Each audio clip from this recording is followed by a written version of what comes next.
All right, thanks for hopping on NCSA Live. Happy Tuesday. This is Danny Koenig, our senior recruiting coordinator, a former Division I collegiate athlete, collegiate coach as well. I'm David Kamisek, as we do every Tuesday at 2 p.m. Central, here to educate you all on the recruiting process. Danny, how's your Tuesday going? Man, I'm always good. You're always good, right? Yeah. Positive guy, happy mood? Why not? Why not? Absolutely. So, awesome. Well, thanks for hopping on whatever platform you're watching us, YouTube, Twitter, Facebook. Streaming all sorts of places these days, which is exciting. So as we're going to do every Tuesday, we're going to ask for your interaction within this moment. So any questions you guys have, jot down there in the bottom of the screen. We'll be able to get to as many questions as we can over the next half hour. So we're going to start off with a specific topic. We'll certainly open it up to anything in the world of athletic recruiting, anything that we can help you answer to, again, make sure your student athletes or you as a student athlete are in a good place here for their recruiting process. The topic for this week, though, is something that's probably a priority for every family when it comes to recruiting, and that's finding the right fit for their college experience. It's appropriate in life. You, as a recently married man, knows part of your seeking a life partner is finding the right fit.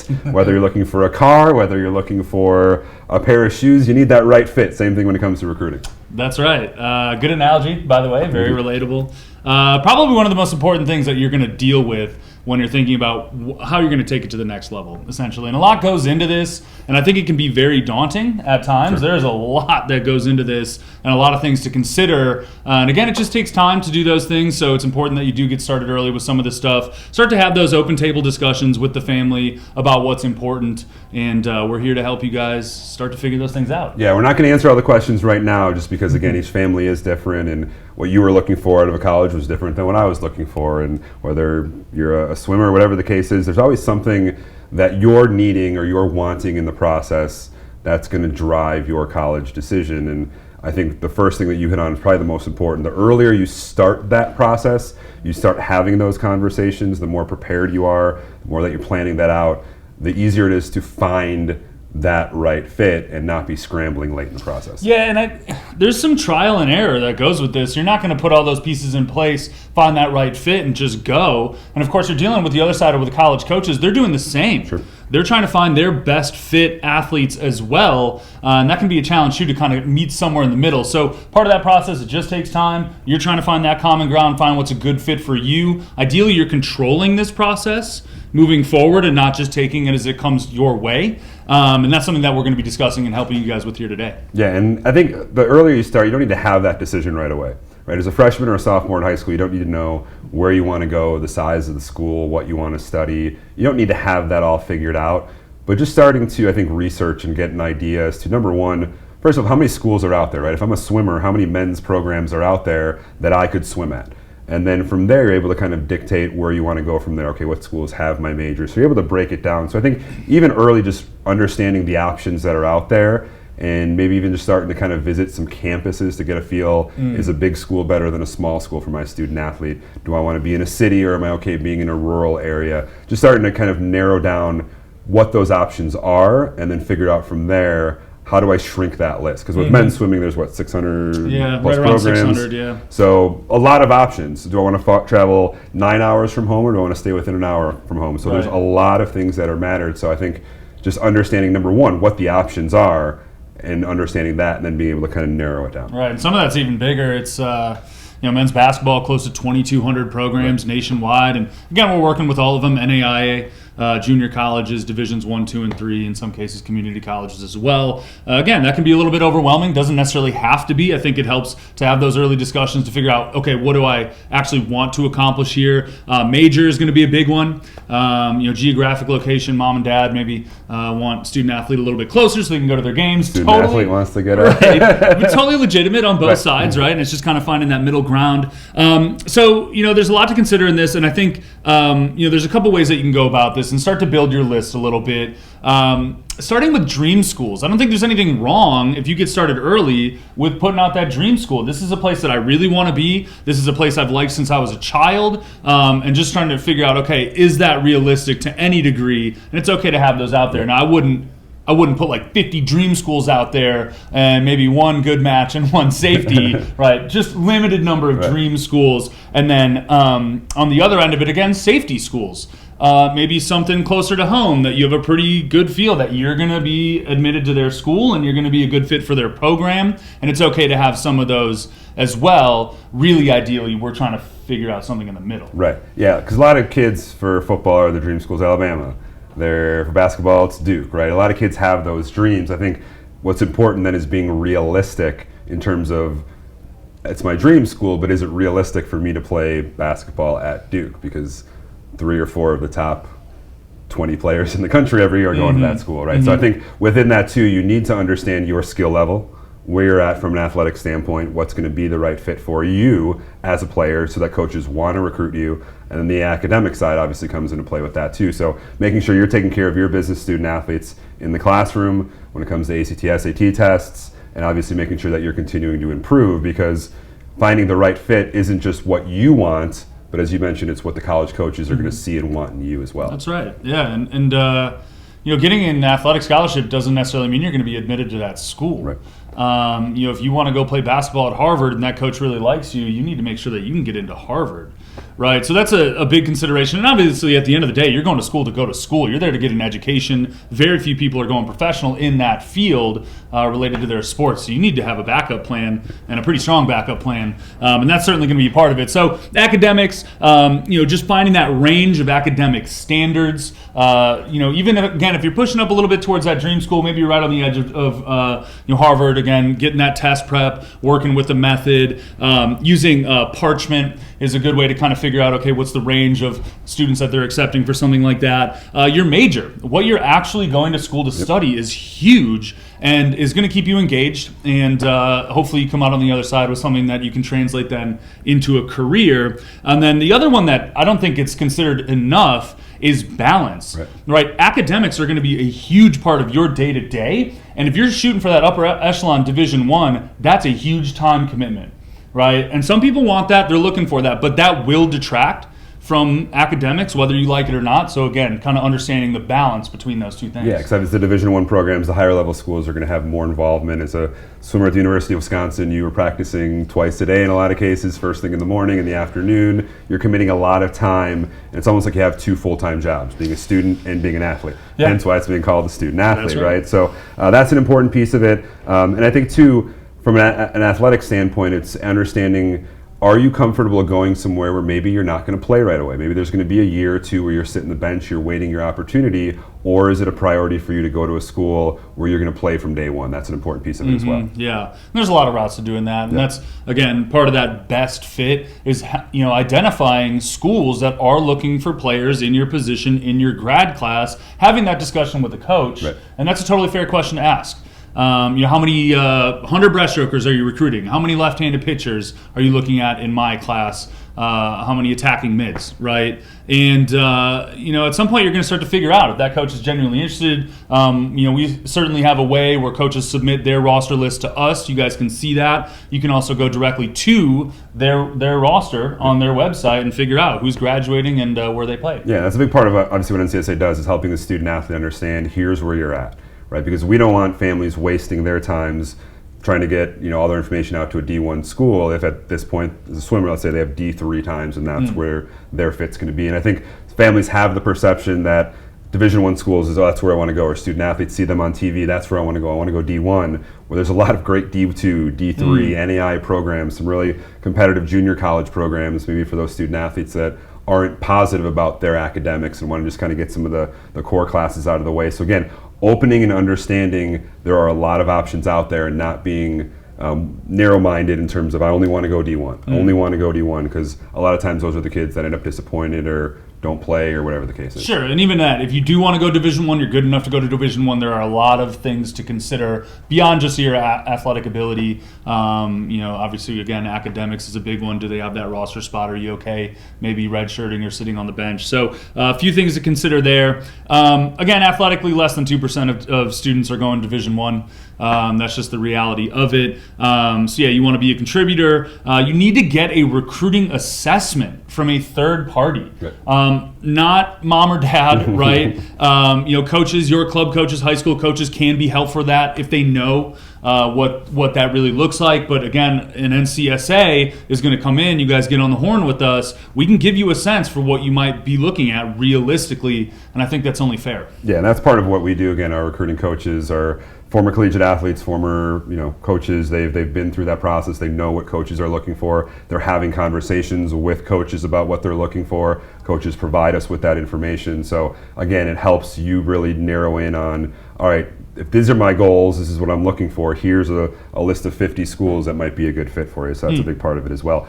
More so on the parent side, kids probably aren't thinking about this as a 14, 15, 16-year-old, but the financial side of college, right? Sure, I want to go to a big school and play at a high level, but if I'm not getting a scholarship to do so, which not every kid's getting a full ride to play at the collegiate level, how much is tuition going to cost me? How much scholarship can I get? The financial side of it is important because, again, so many kids are coming out of college with all these student loans and all that sort of stuff. So financially, again, finding the right fit for what you as a family can afford and depending on the scholarship opportunities that may be presented. Yeah, and it's something that we talked about in the past. Again, Division III, they're not offering athletic scholarships. Right. Division I, Division II, they are. NAIA, yes, they are. But again, coaches are figuring out who they want to offer as well. More the benefit to get in there early, start to figure these things out. But yeah, finance is as important as anything. And again, a college coach can help you with those, even at the Division III level, good levels of communication between them and financial aid. Yeah, not every sport is full rides, right? You may get a partial scholarship. So how much of a partial scholarship are you going to need to go to that school? If you're open to going out of state, tuition is higher. So are you out-of-state schools going to be open, offering up more money as well? So a lot of it comes down to that. Certainly financial aid is a big part of it. FAFSA, all the things that you can do to get some help maybe when it comes to Division III schools. But again, that's where the academic side is so important, where if you're carrying and maintaining a higher GPA, higher test scores, you're going to have more scholarship money available.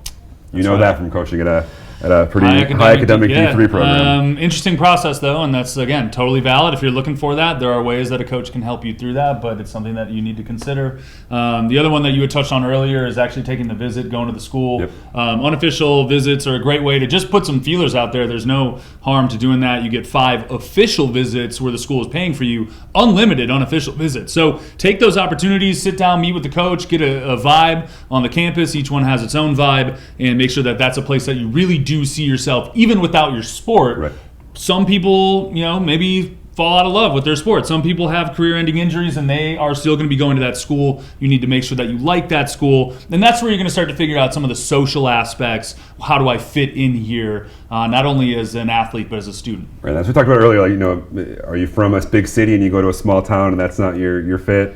Are you from a small town and you go to a big city and that's not your fit? Kind of the reverse culture shock there. So again, socially, the size of the school, right? Are you better off with smaller classrooms? Are you okay going to a school where you're sitting in a theater with 300 other kids learning? So a lot of that's determined as well based on the social setting of it. And again, ultimately, you need to feel at home at that school. And as a parent, I'm sure that's what you want. You want your kid going somewhere where they're going to feel comfortable, you're going to feel comfortable, having them live their life and mature into young men and women. That's right. The crazy bit is that we are just scratching the surface on some of this stuff. Again, each student athlete and their family's path is going to be totally different from one another. There is no blanket answer to this stuff, but there is a lot to consider. And it just takes time to do some of this stuff, to make those visits, to schedule that with coaches, to open up those lines of communication. So again, get started early, get that third-party assessment, figure out what's possible, and then we'll show you some cool stuff on the other end to start to figure those things out. Yeah, and again, at least have that conversation. Again, if your student athlete's even in 8th grade or a freshman, and it's a goal of theirs to become a collegiate athlete, just starting to have those talks.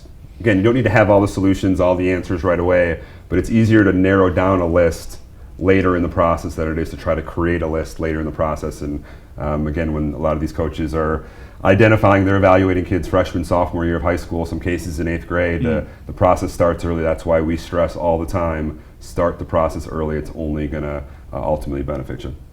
Cool. We got some questions coming. Anything else before we get to some questions? Good. Let's do it. Let's start with a comment. Ooh. Just because it's very pro NCSA. Jose, NCSA is the best recruiting profile out there for my son. We agree 100%.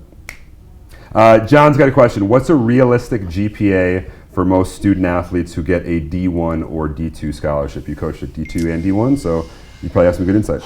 Yeah. General rule of thumb, 3.0 and above. Again, even if a D1 coach is interested in you, that doesn't necessarily mean that you are going to be academically eligible to be admitted to that school. Some D1s have some leeway with admissions. Do not count on that. Right. All right, because you don't want to get into a situation where you put all your eggs in that basket and they tell you it's not going to happen. So 3.0, kind of the sweet spot, because again, if you guys tuned in last week with the riveting topic of eligibility center, right, we're talking about core course GPA that does not include gym, pottery, driver's ed, right? So 3.0 and above, you're probably good. Anything below that, you need to start figuring out where your core course GPA is. Did you take pottery?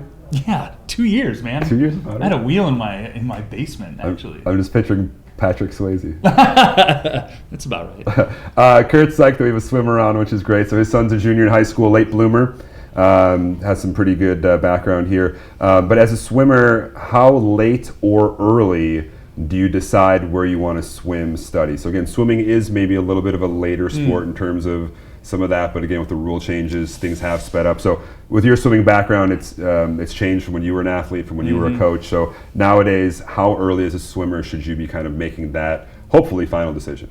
Yeah, final decision, it's going to depend. Swimming is admittedly one of the later recruiting sports. They have opened it up to where the official contact period is now more than a year ahead of what it used to be. Right. We used to be dealing with a July 1st contact period before your senior year, which it was pretty much scramble time for coaches and student athletes. I don't know that culture has totally gone away, but coaches are able to reach out to you now over a year earlier. Again, you can't start this stuff early enough, but kind of expect a lot of that to still go down in your senior year. Fall of senior year, you would be going on visits, hopefully official visits, and you could possibly be making a decision in the middle of November for scholarship. Division III a little bit later. You could probably wait, get your applications in, make a decision probably March, April, something like that. Cool. Eric's got a question. Should students take both the SAT and the ACT or just one of them?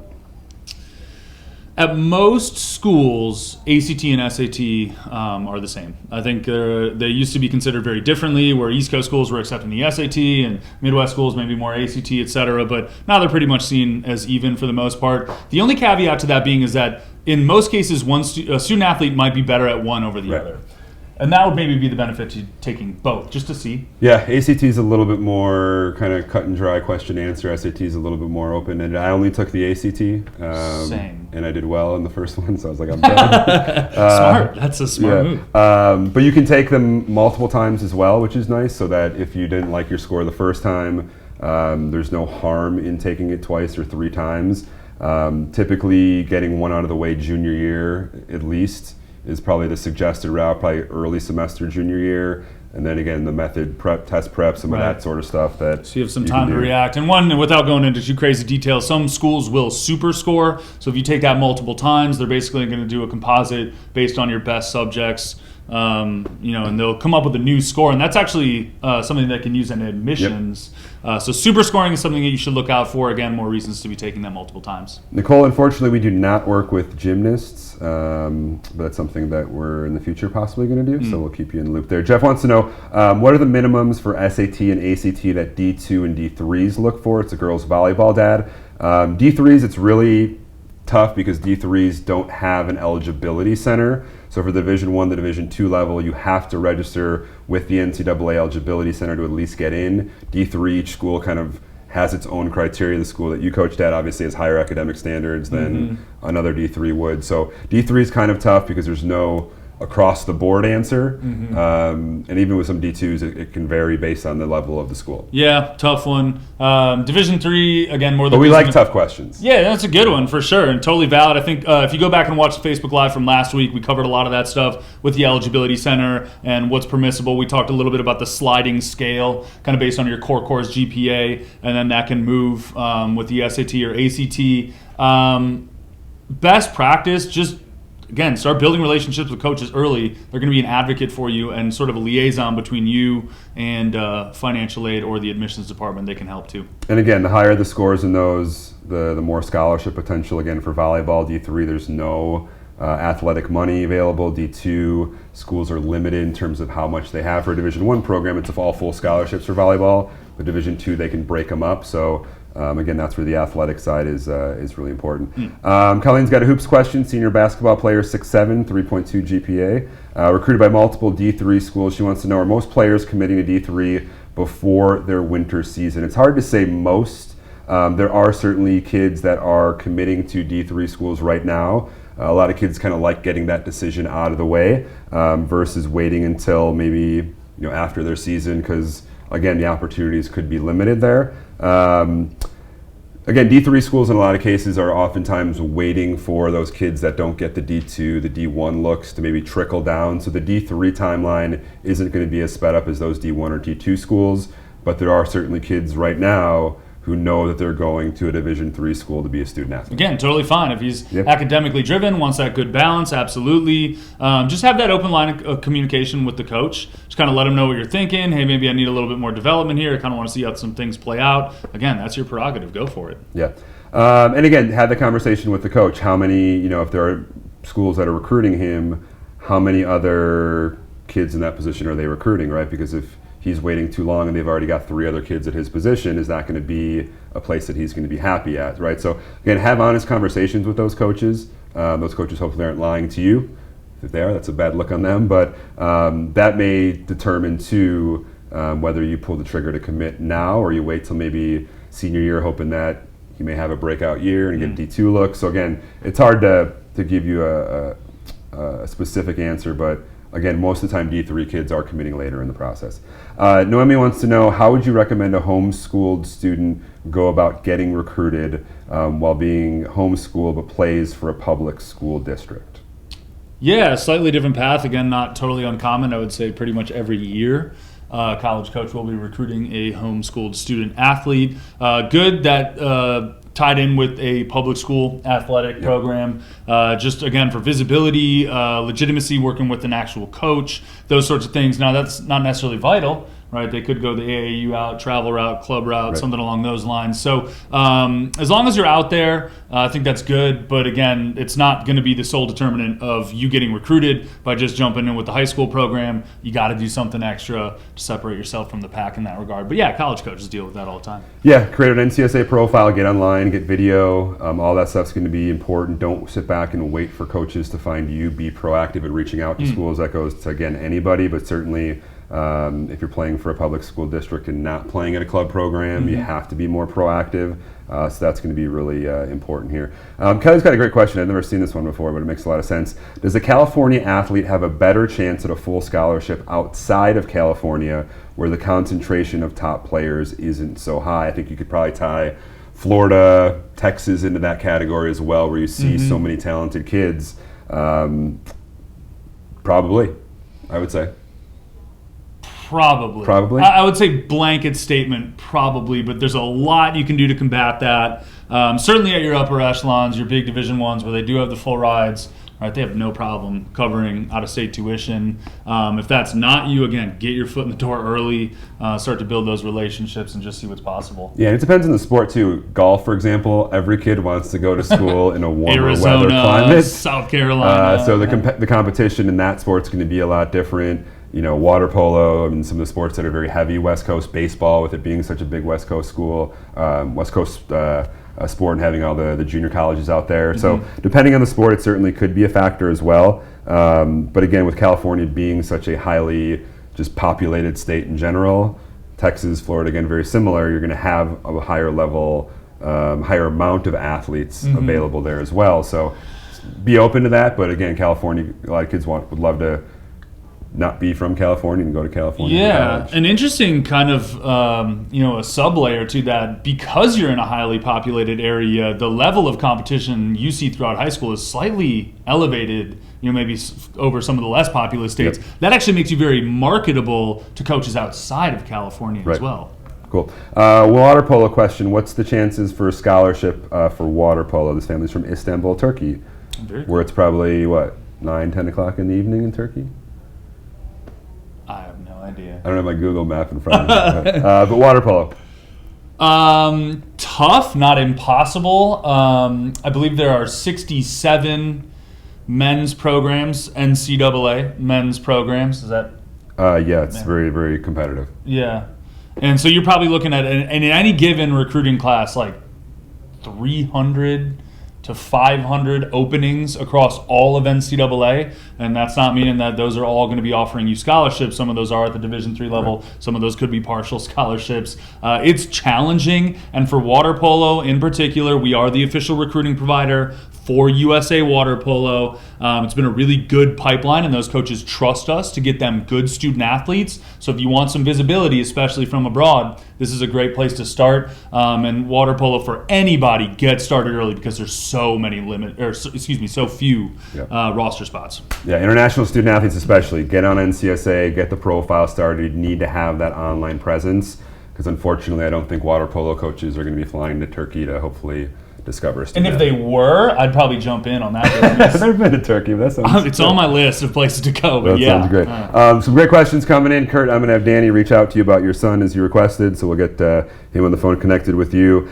We'll stop it there with the questions. We do want to continue with our Ring the Bell section of the show. So I'm going to have you explain, first of all, what that means. It's a very traditional part of NCSA and what we're all about. Yeah, it means a lot for us. We have these big bells hung up on the wall around the office, and we ring that bell when someone reports back to us that they have committed to their dream school, right? So in a very ideal world, we are helping them get there. It's been a long process. They let us know that they've committed, and we get up and we ring the bell. The whole office goes crazy. Streamers, like a marching band comes out. It is bonkers. We did this 25,000 times last year. It was a glorious waste of time. It was everything that we lived for. So we ring the bell. We got 3, hit it. Danny and I rotate jumping out of a cake. I think you're up tomorrow. Woo! Yeah. Let's start with the first one. Jordan Long, a softball student athlete from Maryland, committing to Hood College, a Division III program in Maryland as well. So congratulations to Jordan. William Schaffer, baseball player out of Newcastle, Pennsylvania, has committed to Youngstown State University. That is a Division I program that is in the Horizon League in Youngstown, Ohio. Go Penguins. Go Penguins. And then we got Sloan Ulrich, left-handed pitcher, as you can see there, from Ohio, committing to Indiana State University, Division I program out of the Missouri Valley Conference. So again, you can check a lot of our commitments out. Follow us on social media, Instagram, Twitter, Facebook, YouTube, Snapchat, Morse code. Ooh, smoke signals, carrier pigeons. Worked in Game of Thrones, so we figured it worked for us. So, but check us out on social media. We're all over the place. So check those out. We post the commitment to all our student athletes, which is something we're very proud of. And again, the bell signifies that as well. So that's going to do it for this week's episode. Next week, we get into November. The signing period starts middle of the month. So this is where a lot of the seniors are hopefully kind of finishing their victory lap and signing their national letter of intent. So we're going to dive a little bit deeper in terms of what the signing period is all about. Make sure that you understand the steps that you need to take to hopefully be in a position to be signing your letter of intent as you kind of continue on in this process. For any seniors out there that aren't committed, certainly going to be an important one to check out because, again, the time is certainly ticking here as a lot of your classmates starting November 13th. So that's 2 weeks from tomorrow. Will be kind of getting pen to paper and inking and kind of finalizing all the work they've been doing up to this point. The bell's going to fall off the wall in 2 weeks. It's going to. We have 17 backups. Good. I ordered them off the web to just anchor them into the bedrock. I don't know what else we're going to do. So again, check us out, social media, Facebook, all over the place, Twitter, Snapchat. A lot of great content that we provide. A lot of great content through our partnerships as well. So always a lot of good stuff there. But good information, Danny, so appreciate you being on here and lending your expertise and your knowledge. And we'll be back here every Tuesday, 2 p.m. Central Time to educate, hopefully entertain a little bit about the recruiting process. But check out our website, ncsasports.org. Again, if there's anything specifically regarding your student athlete that you want to have an individual conversation, that's what Danny and I are here for. So shoot us a message, shoot us a line, we'll be able to get back to you. And again, make sure that your student athletes hopefully finding the right fit for when they make that college decision. That's what it's all about, and hopefully we're ringing the bell for you guys here not too long from now. Awesome. Have a great week, everyone.